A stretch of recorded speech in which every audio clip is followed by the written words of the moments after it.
شیر افضل مروت چې دی نو د جنگ اعلان وکړ وایي چې دی نو په دې احتجاج کې به زه چې دی نو عمران خان مکمل طور باندې رها کوم او عمران خان چې کله رها شي نو هغه چې کومه فیصلې کوي نو موږ په هغه پسې ورپسې یو ملګرو تاسو ته پته چې په 15 اکتوبر باندې په 15 تاریخ باندې د پی ټی آی احتجاج ورکړی نو شیر افضل مروت چې دی نو اهم بیان په هغه باره کې راغلی چې موږ له څه کول پکار دی او موږ به څنګه دا احتجاج کوو ملګرو هغه وایي چې موږ ټول پاکستان چې دی دا به اسلام آباد ته راغونډېږو ټول پاکستان به اسلام آباد ته راغونډېږو چې څومره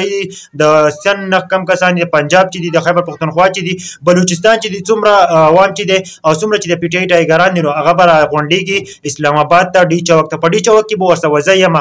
ځکه چې مخکې چې و نو په کوم احتجاجونه چې شو نو په هغه کې چې و نو شیر افضل مروت چې دی نو هغه بیمار او دغه د وجې نه په هغه کې نه و دغه نه پس چې دی نو شیر افضل مروت وایي چې زه په دې کې یم او دغه نه پس چې دی نو موږ به داسې احتجاج کوو چې موږ ته چې کومه مطالبې حکومت ته وایي نو هغه به زموږ پوره کوي دغه نه پس چې دی نو موږ به عمران خان رها کوو چې کله عمران خان رها شي دغه نه پس چې دی نو عمران خان به چې دی نو موږ به هغه چې څه وایي نو موږ به هغه پسې ورپسې شو او هغه چې څه وایي نو موږ به د پاکستان چې دی نو دا به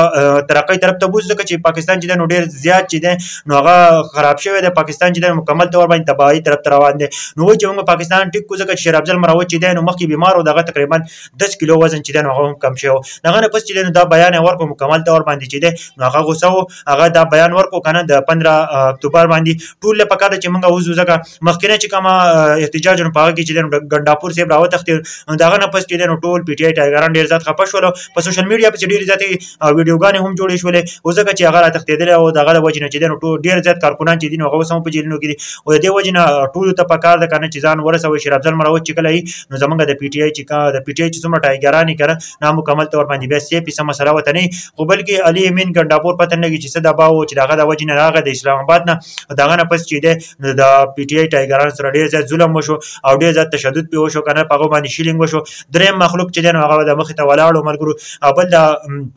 بل دا چې د ټول لم پکار ده کنه چې موږ وځو او د حقیقي ازادۍ لپاره د عمران خان د ریا کولو لپاره چې دا شیر افضل مروت چې دا خبره جاری کړې ده او دا بیان جاری کړی دی په دې باره کې تاسو څه وایئ ښه کمنټ ضرور